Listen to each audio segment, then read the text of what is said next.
Okay, most people are afraid to hit sandwiches out of the fairway because the ball goes too high, too short, they fat it and they thin it. But that's because the club is scooping as it gets to the bottom of the impact position. You can see the breakdown in my left wrist. It opens the face up.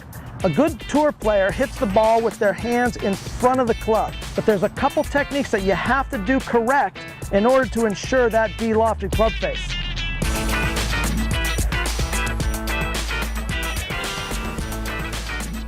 Okay, so you're not going to swing a sand wedge like a 7-iron. You're not going to go all the way up to a top of a backswing like a 7 and then come down and have your hands perfectly in front of the club head. Most of the time, a long swing comes down and unhinges early and makes that club scoop at the bottom.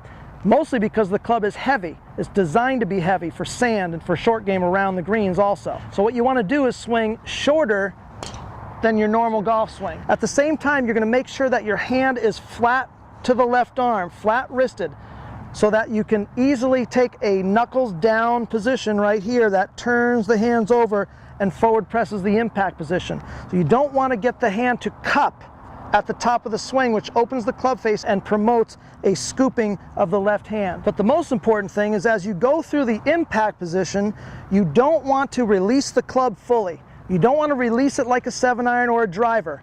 You want to hold off the impact and move your chest and your shoulder and your right foot up to the finish position. If you turn it over, you run the risk of hitting it left or flipping the club underneath your hands. The best way to learn this shot is to hit a short backswing, a little bit of a turn, but a nice hinge with a flat wrist, and then hit that impact position and hold up to the finish position about hip high probably. By the way, choke up about an inch from the top of the backswing to make it easier. So, a short backswing, a nice flat wrist, a hold off the release, keep it nice and short. And pretty soon you'll be lowering your scores. I'm talking about 20, 30, 40-yard wedges all the way out to your full wedge.